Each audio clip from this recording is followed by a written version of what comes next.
Next நேர்கள் அனைவருக்கும் எனது இனிய வணக்கம். நான் உங்கள் வாழ்க நலமுடன் ஜோதிடர் டிஜே சுந்தரபாண்டி. தற்போது நம்ம என்ன விஷயம் பார்க்க போகிறோம் அப்படின்னா 2026 ஏப்ரல் மாத பலன்கள் பார்க்க போகிறோம். இந்த ஏப்ரல் மாதத்தில் பார்த்திங்கன்னா நம்முடைய சூரிய பகவான் ஆரம்பத்தில் மீன ராசியில் இருப்பார். அதுக்கு பிறகு 15ஆம் தேதிக்கு மேலே எங்கே வர்றாரு, நம்முடைய மேச ராசிக்கு வந்துடுவார். இந்த மேச ராசிக்குள்ளே சூரியன் வரும் காலம்தான் நம்ம என்ன பண்ணுவோம், தமிழ் புத்தாண்டாக கருதுவோம். அப்போ தமிழ் புத்தாண்டு துவக்கமே எங்கே வருது, நம்மளுடைய ஏப்ரல் மாதத்தில் தான் வருது. அப்போ இந்த ஏப்ரல் மாதத்தில் 12 ராசி அன்பர்களுக்கும் உங்களுடைய எதிர்காலம் சம்பந்தப்பட்ட விஷயங்கள், மேலும் நீங்கள் என்னென்ன விஷயங்களில் நீங்கள் வெற்றி பெற போகிறீங்க, இந்த மாதத்தில் நீங்கள் என்னென்ன விஷயங்களில் கொஞ்சம் நிதானமாக அல்லது கவனமாக இருக்கணும் அப்படிங்கிற பற்றி நம்ம தெளிவாக பேச போகிறோம். அதாவது பொதுவாகவே பார்த்திங்கன்னா இந்த மாத பலன்கள் அப்படின்னு சொல்லி வச்சா ஃபஸ்ட்டு சூரியன், அதுக்கடுத்து பார்த்திங்கன்னா செவ்வாய், சுக்கிரன், சந்திரன், அதுக்கடுத்து குரு பகவான். நம்ம அதாவது மாதக்கோள்களான முடிச்சுட்டு சுக்கிரனை முடித்த பிறகு யார் பார்க்குறோம், நம்ம வருட கிரகங்களை பார்க்குறோம். குரு, சனி பகவான், ராகு பகவான். இந்த 9 கிரகங்களில் மேக்ஸிமம் 8 கிரகங்களை நம்ம மெயினாக எடுத்துக்கிறோம். சந்திரன் ஒரு மாதத்துக்கு 2.5, அதாவது ஒரு நாளைக்கு 2.5 நாளைக்கு ஒருக்க அவர் ஒரு ராசியை விட்டு இன்னொரு ராசி போய்கிட்டே இருப்பார். அது தின பலன்களில் வந்துடும். அப்போ இந்த மாத பலனில் ஃபஸ்ட்டு பெஸ்ட்டாக எடுத்துக்கிறது சூரியன், சுக்கிரன், செவ்வாய், புதன். இந்த கிரகங்களில் மையமாக வைத்து மற்ற ஏனைய கிரகங்களை உங்களுக்கு சப்போர்ட்டாக வச்சு தான் என்ன பண்ண போகிறோம், இந்த மாத பலனை எடுத்திருக்கோம். அப்போது உங்களுடைய ராசிக்கு எப்படி இருக்கும் அப்படின்னு நீங்கள் தெரிஞ்சுக்கணும்னு ஆசைப்பட்டீங்கன்னா வீடியோ முழுமையாக பாருங்கள். உங்களுடைய எதிர்காலம் சம்மந்தப்பட்ட இந்த ஏப்ரல் மாதத்தில் உங்களுக்கான ஒரு வாழ்க்கை பயணம் எப்படி இருக்க போகுது அப்படிங்கிறத தெளிவாக சொல்லியிருக்கேன்.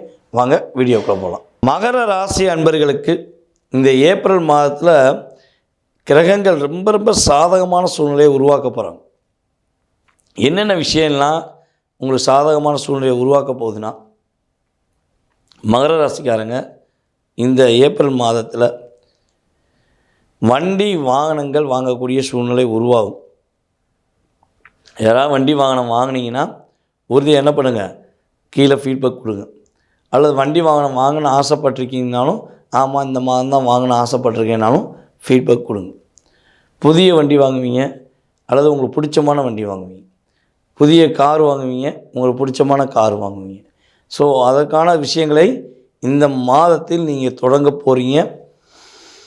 அதன் மூலமாக நிறைய மகிழ்ச்சி வரப்போகுது. ஓகேவா?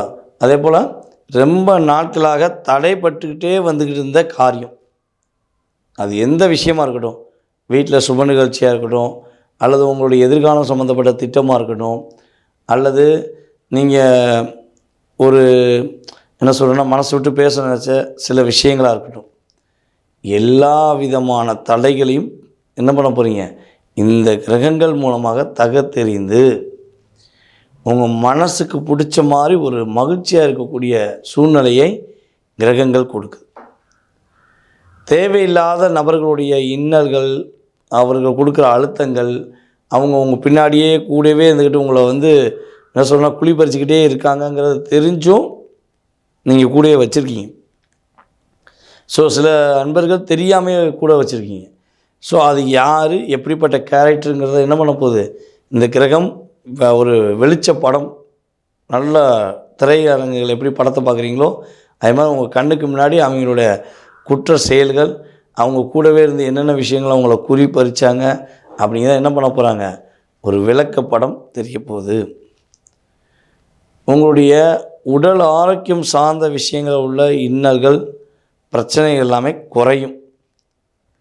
ஓகேவா? நல்லா கேட்டுக்கோங்க, குறையும். முழுசாக சரியாக போகிறது இப்போ கிடையாது. அப்போ குறையுது. அப்போ குறையும் போது என்ன பண்ணுங்கள், நீங்கள் அதை சரியான முறையில் பயன்படுத்திக்க வேண்டியது உங்களுடைய கடமை. உங்களுடைய வேலையில் மறைமுகமாக அழுத்தங்கள், பிரச்சனைகள், ஒரு என்ன சொல்கிறோம் டாமினேட் பண்ணிக்கிட்டே இருக்காங்க, அந்த டாமினேஷன்லேருந்து நீங்கள் வெளியே வரணும்னு ஆசைப்பட்றீங்கன்னா இந்த மாதம் வெளியே வருவீங்க. ஓகேவா? உங்களுடைய வேலையில் எனர்ஜி பவர் கூடும். அப்படியே புத்துணர்ச்சியோடு இருக்க போகிறீங்க, ரஃபைட்டாக இருப்பீங்க. உங்களுடைய இந்த ஏப்ரல் மாதம் என்பது உங்களுக்கு அதிகமாக புன்னகை வெளிப்படுத்தக்கூடிய ஒரு மாதம். ஏன்னா நீங்கள் மனசு விட்டு சிரித்து ரொம்ப நாள் ஆச்சு. மனசுக்குள்ளேயே தான் அழுதுகிட்டு இருக்கீங்க, ஆனால் மனசு விட்டு சிரிக்கவே இல்லை. அப்படியே சும்மா பேருக்குன்னு சின்ன ஸ்மைல் காட்டுவீங்க. என்னையா சோகமாக இருக்கேன்னா, ஒன்றும் இல்லைங்க அப்படின்னு ஒரு சின்ன ஸ்மைல் மட்டும் தான் காட்டுவீங்க. அதை கூட உங்களால் வெளிப்படையாக சொல்ல முடியல. அப்போ இந்த மனதுக்குள்ளே உள்ள அழுத்தம் எப்போ வெளியேறும், இந்த மனசில் உள்ள போராட்டம் எப்போ விலகும் அப்படின்னு நீங்கள் காத்திருக்கீங்கன்னா, இந்த மாதம் மனப்போராட்டத்திலிருந்து விடுபடுவதற்கான ஒரு அற்புதமான மாதம். ஓகேவா? ஸோ நிம்மதியாக இருக்க போகிறீங்க. அதாவது சொல்லணும்னா நிம்மதி பெருமூச்சுன்னு சொல்லுவோம்ல, அந்த நிம்மதி பெருமூச்சு விடக்கூடிய ஒரு அற்புதமான சூழ்நிலைகள் கிரகங்கள் கொடுக்குது. அப்போ நீங்கள் என்னென்ன விஷயங்களில் கவனமாக இருக்கணும், என்னென்ன விஷயங்களில் நீங்கள் நிதானமாக செயல்படணும் அப்படிங்கும்போது, வண்டி வாகனங்கள்லாம் வாங்குவதெல்லாம் சரி, வண்டி வாகனத்தை ரொம்ப ரொம்ப கவனமாக ஓட்டணும். அதேபோல் அடுத்தவங்களுடைய ரகசியங்கள், அடுத்தவங்களுடைய குடும்ப வாழ்க்கை சம்மந்தப்பட்ட விஷயங்களில் நீங்கள் தலையிடக்கூடாது.